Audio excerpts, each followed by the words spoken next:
रूस और यूक्रेन युद्ध का आज 14वां दिन है और यूक्रेन के सूमी में रूस की तरफ से बमबारी जारी है। सूमी के रिहायशी इलाकों पर रूस का हमला जारी है और रूस के इस हवाई हमले में 22 लोगों की मौत हो गई। रूस के हमले में 2 रिहायशी बिल्डिंगें सूमी में ध्वस्त हो गई हैं। 2 बच्चों सहित यहां पर 5 लोगों की जान बचाई गई है। तो पहले खार्किव, खेर्सोन, इरपिन और अब सूमी में रूस के हमले जारी हैं और ये तस्वीरें बता रही हैं कि सूमी में धीरे धीरे हालात किस तरह से बिगड़ते जा रहे हैं। 2 बच्चों सहित 5 लोगों की जान बचाई गई है। रूस के हमले में 2 रिहायशी बिल्डिंगें पूरी तरह से ध्वस्त हो गई हैं। इस हवाई हमले में अब तक 22 लोगों की मौत सूमी में हो चुकी है। सूमी के रिहायशी इलाकों पर भी रूस का हमला हो रहा है। सूमी वो जगह है जहां पर बड़ी संख्या में भारतीय भी फंसे हुए थे, लेकिन उन्हें वक्त रहते वहां से निकाल लिया गया। रूस की तरफ से भले ही यह दावा किया जा रहा हो कि वो आम नागरिकों को टारगेट नहीं कर रहा, रिहायशी इलाकों को टारगेट नहीं कर रहा, लेकिन सच्चाई क्या है वो ये तस्वीरें बता रही हैं। यूक्रेन के अलग अलग हिस्सों में इसी तरह से हवाई हमले हो रहे हैं, मिसाइलें दागी जा रही हैं, रॉकेट दागे जा रहे हैं। जंग का यह 14वां दिन है और रूस के हमले में यूक्रेन के कई शहरों में भारी तबाही हो रही है। कीव, खार्किव सहित तमाम यूक्रेन के शहरों में तबाही के निशान देखे जा सकते हैं। और इस बीच खार्किव से बर्बादी की एक नई तस्वीर सामने आई है। यूक्रेनी सैनिक हमले के बाद बर्बादी के निशान दिखाता हुआ यहां पर नजर आता है। खार्किव की तस्वीर।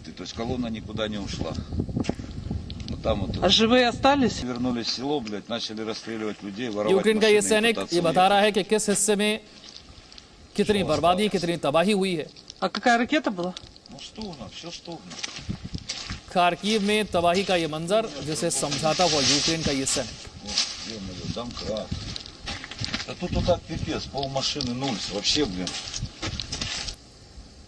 एक तरफ रूस की पैदल सेना है, एक तरफ टैंक आगे बढ़ रहे हैं, दूसरी तरफ एयर स्ट्राइक हो रही है, हवाई हमले किए जा रहे हैं।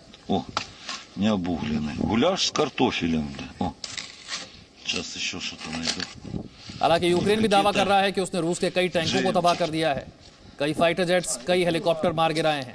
रूस की सेना को भारी नुकसान झेलना पड़ रहा है यूक्रेन में, लेकिन पुतिन पीछे हटने के लिए तैयार नहीं है।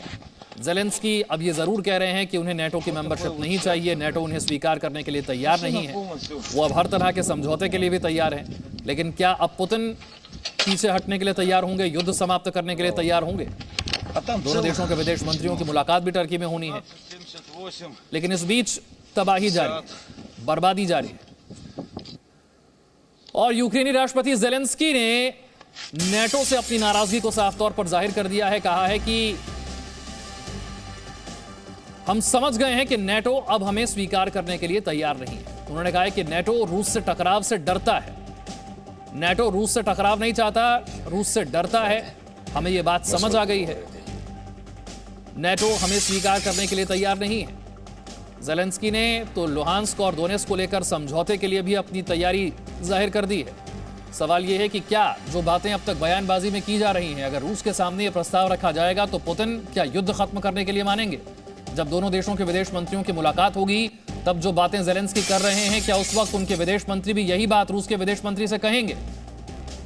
क्योंकि व्लादिमीर पुतिन ने युद्ध शुरू होने से पहले कई बार चेतावनी दी थी यूक्रेन को कि वो नेटो की मेंबरशिप के लिए कोशिश ना करे।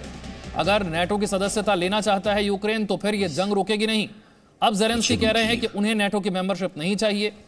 वो इसे अलग शब्दों में कह रहे हैं कि नेटो उन्हें स्वीकार ही नहीं करेगा। वो कह रहे हैं कि हम समझ गए हैं कि नेटो रूस के साथ तनाव नहीं चाहता है, टकराव नहीं चाहता है, वो रूस से डरता है। ज़ेलेंस्की कह रहे हैं कि नेटो पर तो हम बहुत पहले ही शांत हो गए थे, हमें पता है कि नेटो हमें स्वीकार नहीं करेगा।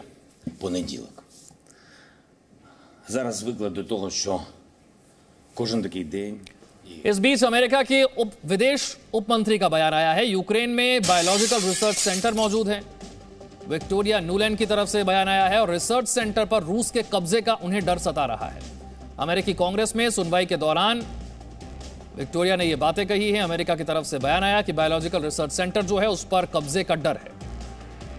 Ukraine has biological research facilities which in fact we are now quite concerned Russian forces may be seeking to gain control of. So we are working with the Ukrainians on how they can prevent any of those research materials from falling into the hands of Russian forces should they approach. दो खास मेहमान इस वक्त हमारे साथ मौजूद हैं। Defence expert Sanjay western साहब हमारे साथ हैं और साथ ही international affair expert Rupendra Sachdev हमारे साथ हैं।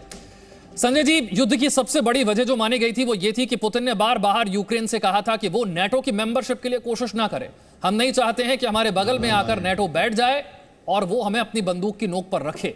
आज जब ज़ेलेंस्की खुद ही इस बात से पीछे हट गए कि अब हमें नेटो की मेंबरशिप नहीं चाहिए, या दूसरे शब्दों में कि नेटो अब हमें स्वीकार ही नहीं करेगा, इसके बाद क्या यहां से युद्ध समाप्त होने की तरफ आपको ये बड़ा कदम नजर आता है? विशाल, मेरे को तो लगता नहीं है कि ये युद्ध समाप्त होने की तरफ कोई कदम है। कई बार ये स्टेटमेंट्स दिए जाते हैं। देखिए, जो नेटो वाला सवाल है, ये क्या कितना मतलब इसकी वैल्यू है आज की तारीख में। सवाल ये उठता है कि कल मान लो बाल्टिक स्टेट्स पे रूस हमला करता है, क्या नेटो जाके उनको बचाएगा? क्योंकि उनका स्टेटमेंट है कि 1 इंच टेरिटरी को हम कॉम्प्रोमाइज नहीं करेंगे। अब इसको दो तरीके से लेने का है, या तो दुनिया बोले कि प्रेसिडेंट बाइडेन और नेटो डर गया है, और दूसरा एंगल है कि इन्होंने एक स्ट्रैटेजिक रिस्ट्रेंट दिखाया है, इस वॉर में डायरेक्ट इन्वॉल्व नहीं हो रहे हैं। आप देखिए, प्रेसिडेंट पुतिन ने मेरे ख्याल वॉर के तीसरे दिन ही वो न्यूक्लियर के बारे में बात किया था, वो दिखाया था सारा न्यूक्लियर उनकी ब्रीफ के बटन वगैरह। तो ये एक मैसेजिंग थी वेस्ट को कि अगर आप इस लड़ाई में शामिल होंगे तो हमें कोई प्रॉब्लम नहीं है न्यूक्लियर वेपन को यूज़ करने में। और देखिए, कल अगर ये नेटो इन्वॉल्व हो जाता है इस लड़ाई में, तो सारा विश्व बोलेगा कि यार ये इन्वॉल्व हो गया और अब ये वर्ल्ड वॉर की तरफ जाएगा। वर्ल्ड वॉर की तरफ जब जाएगा तो इसका एंड स्टेट ये होगा कि अगर रशिया फोर्सेस को ज़्यादा डैमेज होने लगा इनकी एयर के ज़रिए, अमेरिकन एयर पावर के ज़रिए, तो वो न्यूक्लियर वेपन यूज़ कर सकते हैं। न्यूक्लियर वेपन यूज़ किया तो दोनों तरफ से युद्ध होगा, और न्यूक्लियर वेपन हुआ मतलब पूरी मानव जाति का ख़त्म हो जाएगा। अब ये सारा अगर देखा जाए, आज मानव जाति का पूरे नेटो और अमेरिका के ऊपर निर्भर है। ये बहुत बड़ा फैसला है, तो इसको मैं बोलूँगा एक स्ट्रैटेजिक रेस्ट्रेंट है। लेकिन पुतिन इसका फ़ायदा अगर उठाते जाएंगे तो ये दुनिया का एक नया विश्व ऑर्डर शुरू कर देगा कि कोई भी बड़े देश, और खासकर जो जहाँ पर तानाशाही है, जैसे चाइना, कल वो बोलेगा मैं ताइवान में घुस जाऊं, कल वो किसी और कंट्री में घुसने लगेगा। तो ये एक नया वर्ल्ड ऑर्डर है, और जो बड़ा एक बैलेंस ऑफ पावर होता था, दूसरा एक सुपर पावर, वो क्या चुप बैठा रहेगा? यानी कि बंदूक की नोक पर दूसरों से फैसले नहीं करवा सकते। रूपेंद्र, मैं आपसे समझना चाहता हूं, ज़ेलेंस्की का एक टीवी इंटरव्यू में ये कहना कि अब हमें नेटो स्वीकार ही नहीं करेगा, हम ये जानते हैं, अब हम नेटो में शामिल होने की उम्मीद को छोड़ चुके हैं, अब तो वो दोनेत्स्क और लुहांस्क को लेकर समझौते के लिए भी तैयार हैं। अब जब दोनों देशों के विदेश मंत्री मिलेंगे, क्या आपको लगता है कि एक सॉल्यूशन की तरफ, एक समाधान की तरफ यहां से बात आगे बढ़ेगी? कुछ ज्यादा नहीं बढ़ेगी, पर शायद कुछ नए थोड़े रास्ते चलेंगे। और जैसे बात हो रही है, रूस एक ग्राइंडर की तरह चलता जा रहा है, उसका जो ऑब्जेक्टिव है वो अचीव करके रहेगा। जहां तक रही बात ज़ेलेंस्की की, जो आज इन्होंने कहा है कि हमें नहीं चाहिए, तो वो ये भी तो कह रहे हैं हमें नहीं चाहिए पर आप हमें इन्वाइट करो, हम डिजर्व करते हैं। ये तो नेटो तो कह चुका है हम आपके लिए जंग लड़ेंगे नहीं, वो हम आपकी जमीन पर उतरेंगे नहीं, हम आपके लिए जंग लड़ेंगे नहीं। एक तरह से ज़ेलेंस्की को छोड़ दिया गया। महीनों से कह रहा है, तो ज़ेलेंस्की को पता नहीं था, महीनों से नेटो कह रहा है ये, पर फिर भी ज़ेलेंस्की हर फोरम पे जहां उसे मौका मिल रहा है और मौके क्रिएट कर रहा है। कल उसने ब्रिटिश पार्लियामेंट को एड्रेस करा कि भाई आप सोचो हिस्ट्री में आप लोग कहां रहोगे। ओके, तो जहां उसे मौका मिल रहा है वो पुश कर रहा है। तो ये उसका गिव अप का अभी नहीं है फिलहाल के लिए ना। जाते हुए आगे डेफिनेटली ये से एक नया वर्ल्ड ऑर्डर की फाइट है, और इसमें न्यूक्लियर एस्केलेट होने को है। लेकिन जब दोनों देशों के विदेश मंत्री, रूस और यूक्रेन के विदेश मंत्री मुलाकात करेंगे, आपको लगता है यूक्रेन की तरफ से कोई इस तरह का प्रस्ताव सामने रखा जाएगा, कुछ नरमी दिखाई जाएगी? हाँ, यस, प्रस्ताव रखें, दिखाएं, बट रशिया की डिमांड्स होंगी, और रशिया की बेसिक डिमांड तो मेरे ख्याल से ये है इस समय मोरलेस ज़ेलेंस्की जाए और न्यूट्रलाइजेशन नेटो का। और ज़ेलेंस्की जाने को तैयार नहीं होंगे? जाने को तैयार नहीं होंगे, राइट। तो ये ग्राइंडिंग चलती रहेगी, और ज़ेलेंस्की चले भी गए या और सरेंडर ऑफ द आर्मी, ये तीन एक चीजें हैं। तो क्या वेस्ट की तरफ से दबाव डाला जा सकता है ज़ेलेंस्की पर? वेस्ट की तरफ से तो डेफिनेटली डाला नहीं, इन्फ्लुएंस करा जाएगा, इस दबाव डाला जा सकता है।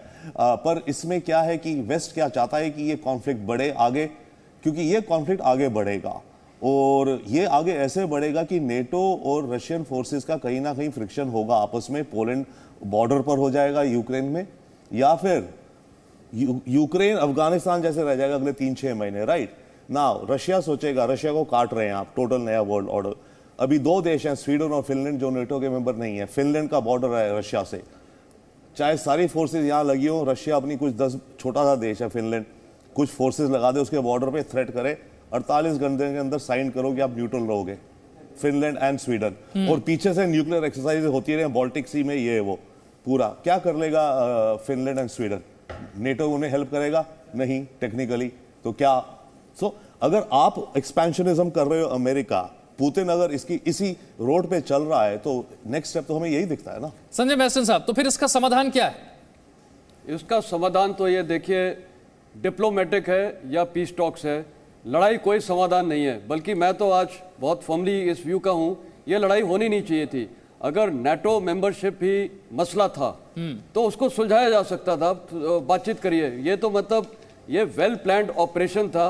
ये देखिए, ये शुरू हो गया 2014 से, उसके बाद 2015 में ये सीरिया में गए, ये रूस, वहाँ पर उन्होंने एयर स्ट्राइक्स की उसको लेजिटिमेट करने के लिए। तो कहने का मतलब ये है, वहाँ के पावर को लेजिटिमेसी देने को, कहने का मतलब ये है कि ये वेल प्लान्ड ऑपरेशन था। ये जो ट्रुप कंसंट्रेट हुए थे, तो ये ऐसा कुछ नहीं था कि ये ऑपरेशन नहीं होगा। ये military operation well planned conceive था।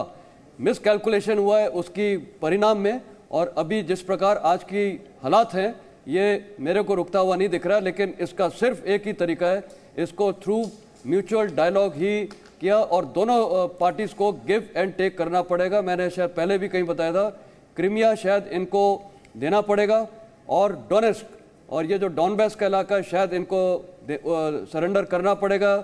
और ब्लैक सी में, क्योंकि पूरा ब्लैक सी अगर ये दे दिया तो यूक्रेन का लैंडलॉक कंट्री हो जाएगी, तो इनको थोड़ा सा पोर्शन वो जो ओडिशा का है वो साथ में रहना चाहिए। ठीक है, आर एस मल्होत्रा साहब भी हमारे साथ जुड़ गए हैं। अब मैं आपको एक तस्वीर दिखाना चाहता हूं और उस पर आपका कमेंट चाहता हूं। रूस के जो टैंक इस वक्त यूक्रेन में नजर आ रहे हैं, उस पर यूएसएसआर का झंडा अब नजर आने लगा है। रूस के टैंक हैं, पूर्व सोवियत संघ के झंडे उस पर अब नजर आने लगे हैं। जो बात दुनिया भर में कही जाती थी, जो बात पश्चिमी देश भी बार बार कह रहे थे कि व्लादिमीर पुतिन जो है वो पुराना सोवियत संघ बनाना चाहते हैं, उसी तरह का प्रभुत्व उनका दुनिया पर हो। ये जो तस्वीरें हैं, यूएसएसआर का झंडा जो उसमें नजर आता है, क्या ये उस तरफ इशारा कर रहा है? नहीं, मैं नहीं समझता कि वो इस हद तक जाएंगे। अभी तक तो मुझे लगता है उनका लिमिटेड ऑब्जेक्टिव इस वॉर में तो ऐसा लगता है कि यही है कि यूक्रेन को वो नाटो का मेंबर बनने से रोकें। उसके ऊपर वो इंसिस्ट कर रहे हैं कि वो अपनी कॉन्स्टिट्यूशन अमेंड करे, और अमेंड करने के बाद वो ये का बात कहे कि वो नाटो में शामिल नहीं होगा। और दूसरी तो उनका वही है कि वो जो क्रीमिया का इलाका इन्होंने लिया हुआ है उसको वो रिकग्नाइज़ करें एज पार्ट ऑफ रशिया। साथ में वो चाहते हैं कि दोनबास रीजन में जो 2 इलाके हैं उनको भी वो एज इंडिपेंडेंट कंट्री जो है वो माने। लेकिन संकेत जो होते हैं इस तरह के, वो कुछ कहते तो जरूर हैं। ये यूएसएसआर का झंडा लगाकर कहना क्या चाहते हैं? नहीं, वो कहना यही कि चाहते हैं शायद कि अगर आप इस मेरी इन 3 बातों के ऊपर नहीं चलेंगे तो ये भी पॉसिबल है कि आपकी स्टेटहुड भी खतरे में पड़ सकती है। और उनका ये बिहाइंड द माइंड ये सपना तो है कि सोवियत यूनियन जो है वो उसका सपना वो देखते रहे हैं। शायद वो अब पॉसिबल तो नहीं है, पर इस तरह की बात वो अब करने पे मजबूर हो गए हैं, क्योंकि यूक्रेन में उनकी जो शुरू में लड़ाई ना होती, अगर वो यूक्रेन उनकी ये बात मान लेता कि वो नाटो में शामिल नहीं हो। Presenting B News app, available on Google Play and App Store. Download it now.